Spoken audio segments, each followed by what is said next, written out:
So I'm here with Ryan Baxter. Ryan and his father Glenn and I, we've now met twice here, and then we also met at Thompson Creek Dam, didn't we?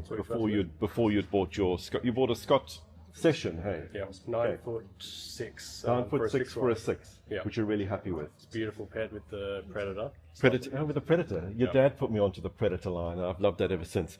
Good.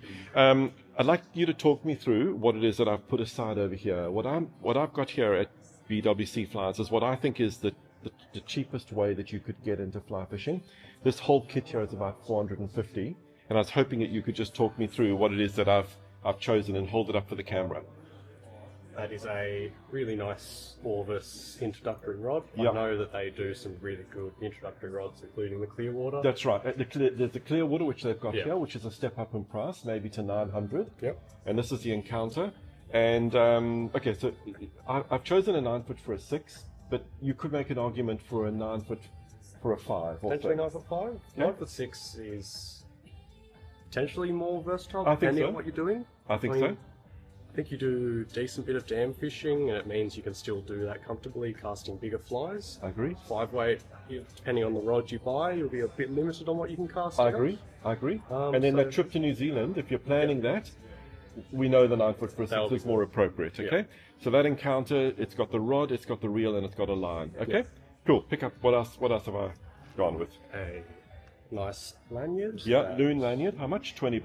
Okay. $20. That would Cool. just be a nice way to access all your gear. By the way, the Orvis Encounter is $370. Okay. Cool. It's a nice little dry fly box. Yeah. Hot box. It was the perfect. cheapest fly box I could find here. Yeah. Okay, that's why I went with that. Okay, so it's another $20. And a lot of the time you find that some of the other smaller boxes sometimes squish the parachutes on your flies. That's actually a really nice box. Yeah, I know that's my wonderful. dad has one of them. It's Okay. lovely. Okay. Good to know.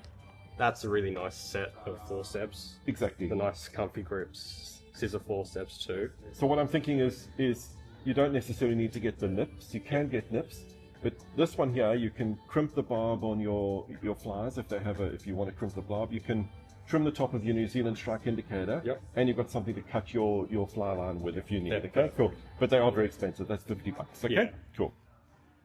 Loon Aquel. I haven't actually tried this, Yep. but obviously you rave about it. I rave about it. But what do you put on your dry flies? Do you use king? Sometimes, depending. Yep. I have the quick dry, which has Yep. the desiccant and the powder. Exactly. Otherwise, I try the fly dip. I agree it turns your fly to toothpaste. but Yes. I find the floats really Fine, good. Okay, so Aquel. And then I went with what I thought was the sort of the cheapest leader material that I would be willing to fish. Yeah. So I just went with the Maxima Ultragreen 6-pound, which is basically $8 for 25 meters. Yeah. And then a Maxima leader over there, which they've got here at BWCflies, again $10, and that's a 3X leader, 9-foot 3X. Yeah. Well, we've had some good experiences with Maxima. There's no going wrong with Well, it. in the sea, almost everyone fishes Maxima, don't Yeah. they? I mean, and I grew up fishing Maxima in South Africa. Yeah. Cool. So there we go. That's our setup. This would be about $450 total. I would say that's entry level. What do you think? What do you think of the choices? That's lovely. It's a nice way to start off. I think so. Yeah. Good. Thank you. Orvis? Guys, it's not about dating the cool guy. Not anymore. It's about dating the gadget guy. It's about dating the gadget guy. He's prepared, dude, and he fixates on things, but it's like really endearing, and he can camp, and he loves to fish and be outdoors, and like you think he's up to no good, but like in reality he's just like building a shelf and digging a hole.